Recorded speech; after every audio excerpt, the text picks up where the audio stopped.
Okay, we got a new entry on the Dear DSO forum online at dadstartingover.com/dear-DSO.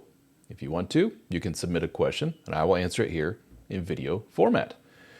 And this one today comes from Chunk James. The subject is cheating. Ruh-roh. My wife cheated 8 years ago, Chunk says. We just brushed it under the rug. Therapist said, what you don't know can't hurt you. Now I've lost 100 pounds and I've been working on myself. Well, not so chunky anymore, are you? She is going into menopause and sex is only weekly. It's not so bad, right? Well, here's the catch. Should I accept this knowing that she was with him, the affair partner, 8 years ago, 3 to 4 days a week? So Chunk, formerly Chunk James, pretty deep topic here.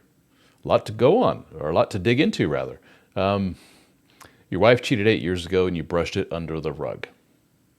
So you didn't have the big adult sit-down conversation to say, well, what caused that to happen? Where did we fail as a couple?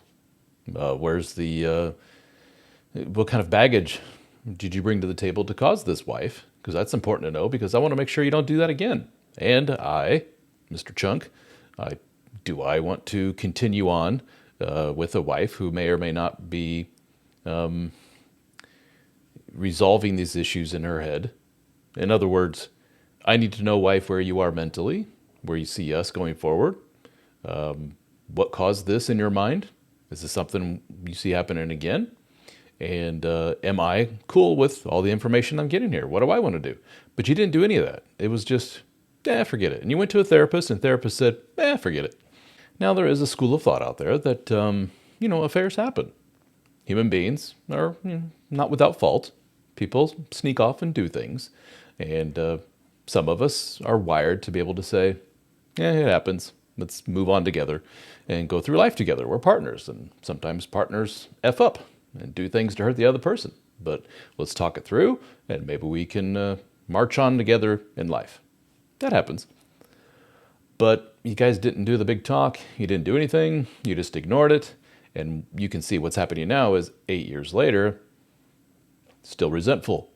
You're still unhappy with what happened there, and you're still holding on to anger, and you are allowing it to color your perspective. You have a wife who's going through menopause, as you know, very natural thing. We all go, or all women, not we men, but all women go through it. And for some, it has detrimental effects on their libido and their overall sense of well-being. Some of them have, health concerns after menopause. Some women report everything's as it was, sometimes even better than what it was before. But for you, you're saying you're only getting physical intimacy once a week, which I think if you were to poll, most people would say that's pretty average. For a lot of the guys I talk to, they would say, hallelujah, dude, that's awesome, because that's above average for a lot of men. But regardless, what is coloring your perspective right now is the fact that your wife had an affair, you never resolved it, and you found out some details about the affair, it sounds like, to the point where you know that they were intimate with each other 3 to 4 days a week. And you're thinking, if this dude got that, I should be able to get at least that much as her husband. And the old mating game doesn't work that way. There is nothing more titillating, nothing more of a turn-on than an extramarital affair. In more general terms, there's nothing more titillating, more of a turn-on than somebody new. You have somebody new, and you layer on top of that secrecy, sneaking around, knowing they shouldn't do it, the forbidden nature of it, and then it becomes like a super-duper holy shit thing. And a lot of sex gets done. So to compare that powder keg of erotic energy to you're comfortable, you had an affair, swept it under the rug, blah, blah, blah, to compare the two is not fair. So, dude, what you got to ask yourself is, am I cool with this? Because this is not going to just go away. History is not going to rewrite itself, and suddenly she's not going to have the affair from 8 years ago, and suddenly you're going to be cool with it. Sounds like you're not cool with it. You never addressed it. And it's causing you to look at all these little details of every relationship and get pissed off. Maybe it's time you let this one go. I don't know. Or, at the very least, sit down with somebody and say, you know how we kind of brushed shit under the rug 8 years ago? Not going to do that anymore.